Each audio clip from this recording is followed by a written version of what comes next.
The bell above the door chimed when she walked in, and that was the last gentle sound she would hear for the next 10 minutes. Her name was Della Voss. She was 51 years old, 5'4", with silver threading through her dark hair and the kind of calm in her eyes that only comes from having already survived the thing that was supposed to break you.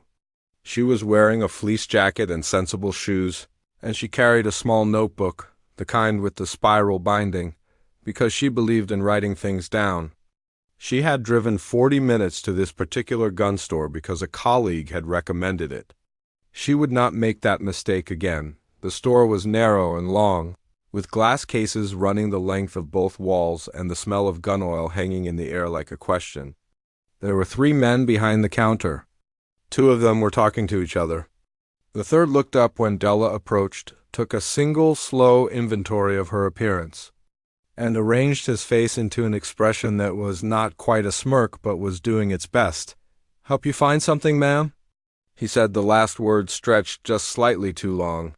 Like a rubber band pulled past comfort, Della told him she was looking for a handgun, something reliable for home defense. She had done her research. She mentioned a specific model, cited its weight and trigger pull and the reputation of its mechanism in cold weather. The man behind the counter blinked once. Then he turned to his colleagues and said something she wasn't meant to hear but was absolutely meant to hear. They laughed. The sound of it was low and easy, like men who had laughed that way 1,000 times and never once had reason to stop. "Maybe start with something smaller," the man said, sliding a small, cheap semi-automatic across the glass toward her. "Something a lady can handle?"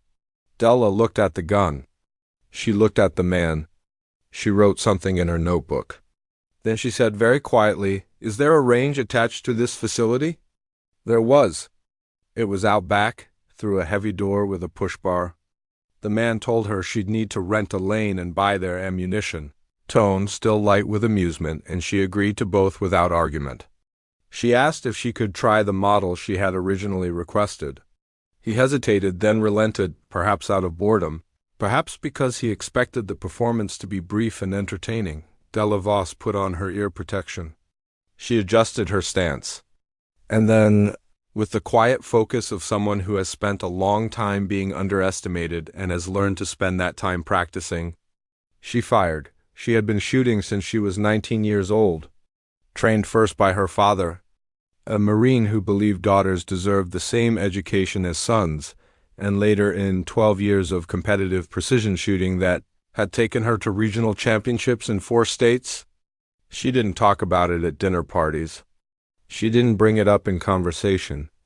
It was hers, the way some things are just yours, and she had never felt the need to announce it. The first round went downrange, then the second, then 3 more in a rhythm so controlled, so unhurried, that the man watching through the range window went very still. When Della pressed the button and the target traveled back toward her on its little cable, all 5 holes were clustered so tightly they formed a shape less like 5 separate impacts and more like a single, deliberate wound, dead center. The kind of group that takes years to build and a lifetime of patience to execute under pressure. She set the gun down. She removed her ear protection. She turned to face the window and met the eyes of the man who had handed her the smaller gun with a smile. She didn't return the smile. She didn't need to. She simply picked up her notebook, clicked her pen, and wrote something down.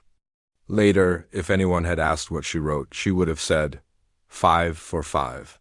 Just keeping records. She paid for her lane time and her ammunition at the counter.